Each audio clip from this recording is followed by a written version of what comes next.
السلام علیکم دوستو، ایک بار جبرائیل علیہ السلام نبی کریم صلی اللہ علیہ وآلہ وسلم کے پاس آئے تو آپ صلی اللہ علیہ وآلہ وسلم نے دیکھا کہ جبرائیل علیہ السلام کچھ پریشان ہے۔ آپ صلی اللہ علیہ وآلہ وسلم نے فرمایا جبرائیل کیا معاملہ ہے کہ آج میں آپ کو غمزدہ دیکھ رہا ہوں؟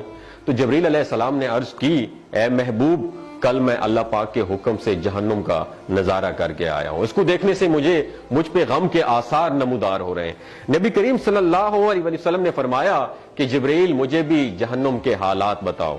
جبرائیل نے عرض کی جہنم کے کل 7 درجے ہیں اور ان میں سے جو سب سے نیچے والا درجہ ہے اللہ ان میں منافقوں کو رکھے گا، اس سے اوپر والے 6 درجے میں اللہ تعالیٰ مشرک لوگوں کو ڈالیں گے، اس سے اوپر 5ویں درجے میں اللہ سورج اور چاند کی پرستش کرنے والوں کو، عبادت کرنے والوں کو ڈالیں گے، 4تھے درجے میں اللہ پاک آتش پرست لوگوں کو ڈالیں گے، اور 3رے درجے میں اللہ پاک یہود کو ڈالیں گے، 2 درجے میں اللہ تعالیٰ عیسائیوں کو ڈالیں گے۔ یہ کہہ کر جبرائیل علیہ السلام خاموش ہو گئے تو نبی کریم صلی اللہ علیہ وسلم نے پوچھا جبرائیل آپ خاموش کیوں ہو گئے؟ مجھے بتاؤ کہ پہلے درجے میں کون ہوگا؟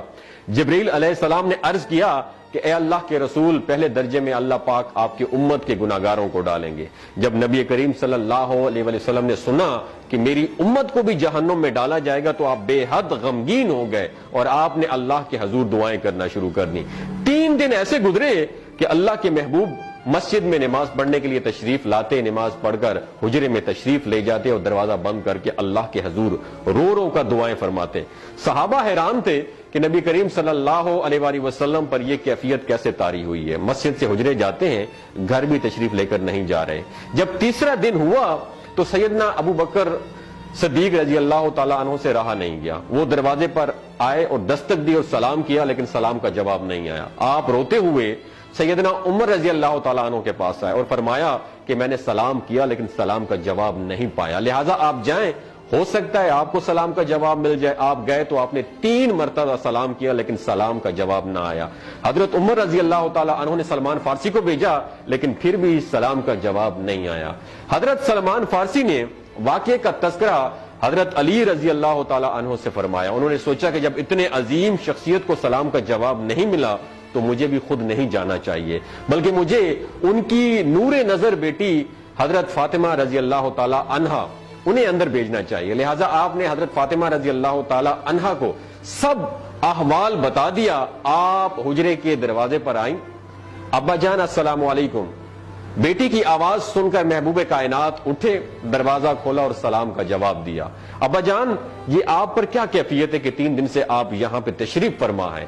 نبی کریم صلی اللہ علیہ وسلم نے فرمایا کہ جبرائیل نے مجھے آگاہ کیا ہے کہ میری امت بھی جہنم میں جائے گی۔ فاطمہ بیٹی، مجھے اپنی امت کے گناہگاروں کا غم کھائے جا رہا ہے اور میں اپنے مالک سے دعائیں کر رہا ہوں کہ اللہ ان کو معاف کر دے اور جہنم سے بری کر دے۔ اور یہ کہہ کر پھر آپ سجدے میں چلے گئے، رونا شروع کر دیا، یا اللہ میری امت کے گناہگاروں پر رحم کر، ان کو جہنم سے آزاد کر کے اتنے میں حکم آ گیا وَلَسَوْفَ يُعْطِيكَ رَبُّكَ فَتَرْضَىٰ، اے میرے محبوب غم نہ کر، میں تم کو اتنا عطا کروں گا کہ آپ راضی ہو جائیں گے۔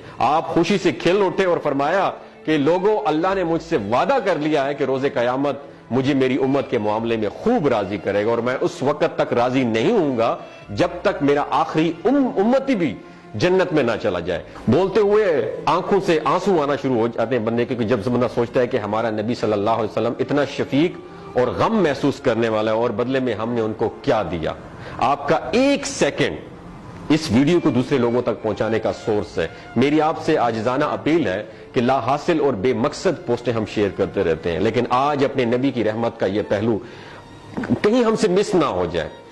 ایک شیئر کر کے اپنا حصہ ضرور ڈالیے گا، کیا پتہ کون گناہگار پڑھ کر راہ راست پہ آ جائے اور دوسروں کو تھوڑی سی ہدایت مل جائے۔ کہنے کا مقصد یہ ہے کہ ایک نبی ہمارے لیے اتنا غم خوار ہے اور ہم یہاں بیٹھ کے اس کی امت کے اوپر اتنے مظالم ڈھائے جا رہے ہیں، ہمارے فلسطینی بھائیوں پہ اتنا ظلم کیا جا رہا ہے، لیکن ہم ٹس سے مس نہیں ہو جا رہے۔ آج ہمارے پاس اگر تلواریں ہوتی تو ہم تو بالکل سوچنا ہی ختم کر دیتے، لیکن آج ہمارے پاس میزائل ہیں، آج ہمارے پاس ایٹم بم ہے، لیکن پھر بھی ہم بے حس بنے ہوئے ہیں۔ اللہ تعالیٰ ہمیں ہدایت نصیب فرمائے، اللہ تعالیٰ ہمارے لیے آسانیاں پیدا فرمائے اور اللہ تعالیٰ ہمیں نیک کام کرنے کی توفیق عطا فرمائے۔ اپنا اور اپنے ساتھ رشتوں کا خیال رکھیے گا۔ اللہ حافظ۔